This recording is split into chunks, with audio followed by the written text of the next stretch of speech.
Self-consciousness arises in man when he looks back at himself and observes his activities from a God's perspective. The first human being to inquire after his or herself left no name or record, but it is more likely that there were many separate individuals who awakened almost simultaneously. One thing is for sure, this person must have been idle on a full stomach. So it's more likely that this person might be a shaman or someone of those primitive tribal idlers, a sage. Whoever starts asking the question, where do people come from? There must be a definite answer. Even if it is not asked by the priest of primitive tribe, it is a question that the priest must answer. Otherwise the authority of the priest does not exist. Chushan was a Chinese calligrapher, philologist, politician, and writer. He lived in China during the Han Dynasty, which roughly corresponds to the period from Tiberius to Hadrian in the ancient Roman Empire. Chushan said that a priest is someone who can communicate with the gods and answer questions. Most current research suggests that in a more primitive state, the priest was not a fixed profession, but more likely that everyone practiced witchcraft. It is likely that the process of who to believe was also a marketized one. The winner slowly becomes a fixture, passed down from generation to generation, and becomes a family business. The priest or wizards that everyone trusted must have been the wise men of the tribe, and so the simplest answer was given, that man was made by God. The simplest answer was that man was made by God, and it was necessary to create a history of God, a myth for God. Of course, if one goes further, another question arises. Where did the gods come from? In the face of the question of where God came from, two different answers were eventually formed, one of which was the questioning of the origin of the world, and the other was similar to the Christian Bible, in which God became an object without beginning and without end, and could not be inquired into. When God becomes an absolutely unquestionable object, then logically, Christianity can form a perfect closed loop, but spiritually, it puts a straitjacket on the human mind. Philosophy that dares not inquire after God is but a slave of theology. In the days when there was no writing, human knowledge could only be passed on by word of mouth, and in between, the history of the gods and the history of man were intertwined. Therefore, myths and legends are actually the same thing. Both are about the circulation of human memories. When writing appeared, people began to write down some of the circulating memories. Some peoples, with the emergence of some serious scholars, began to systematically organize these transmitted histories. In ancient Greece, two poets organized and celebrated Greek mythology in its entirety. Homer survived around the 9th to 8th centuries BC. In fact, there is no conclusive evidence to prove the existence of Homer. Perhaps Homer is also a legendary figure following the Homeric epic. Homer is said to have been a blind bard, born in Asia Minor. He sang the epics the Iliad and the Odyssey, which are collectively known as the Homeric epic. Another more precise figure is the ancient Greek poet Hesiod, Greek, Asid Delta Omicron A Hesiodos, who lived between 750 and 650 BC, around the same time as Homer.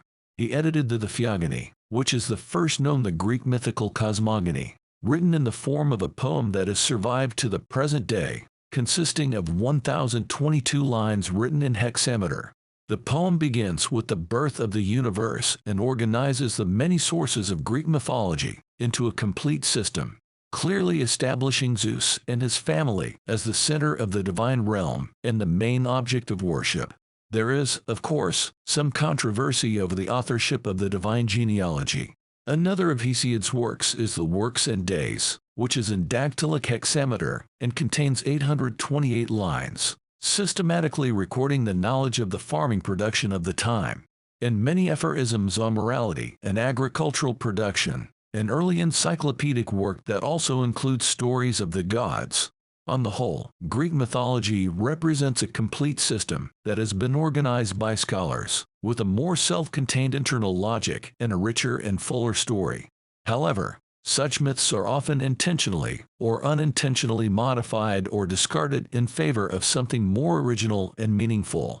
Another mythological system is represented by the Han myths circulating in China. Since the Han myths lacked the artificial organization of scholars, they did not have a complete genealogy. It is in this way that the Han myths have preserved more of those legends of the original inhabitants.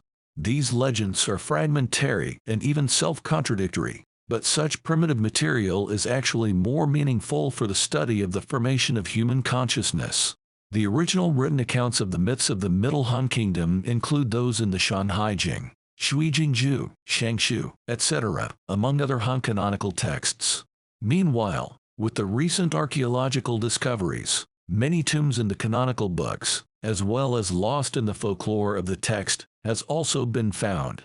For example, the Han folk songs and chants circulating in the Shenangjia area are known as the first Han creation myth epic, the Epic of Darkness.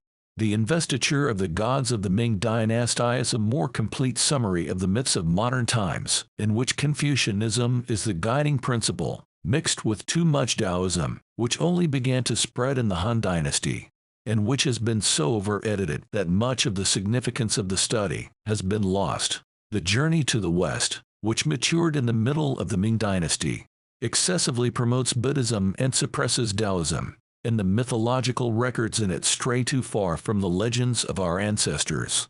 Similar to Han mythology, the myths of many peoples of the world, such as Indian myths, most African tribes, and South American myths, lacked the process of revision by scholars who compiled them in their entirety. Japanese mythology in East Asia was similar to Han mythology in the early days. Around the 8th century AD, the Emperor of Japan ordered the compilation of his own mythology. The Kojiki, written in 712 AD, and the Nihon Shoki, written in 720 AD, united the myths and legends of the various clans. Most scholars believe that this synthesis was heavily influenced by Chinese Confucianism, Taoism, and Chinese Buddhism, and that although the compiled Japanese myths are more complete, they have lost many of their own traditional stories. It also reflects the struggle between some of the ministers who converted to Buddhism and those who adhered to traditional Shinto. Where people came from is the central question of human consciousness. Don't just think of myths and legends as the primitive and childish thinking of the ancients. In fact, myths are more of a philosophical version of the popular discourse, a natural narrative of the collective consciousness of mankind. Ideas and Myths is not only about myths, but also about the ideas and myths. This is a treasure of the human mind, and opening her is a daunting task. Now, let us open this great treasure.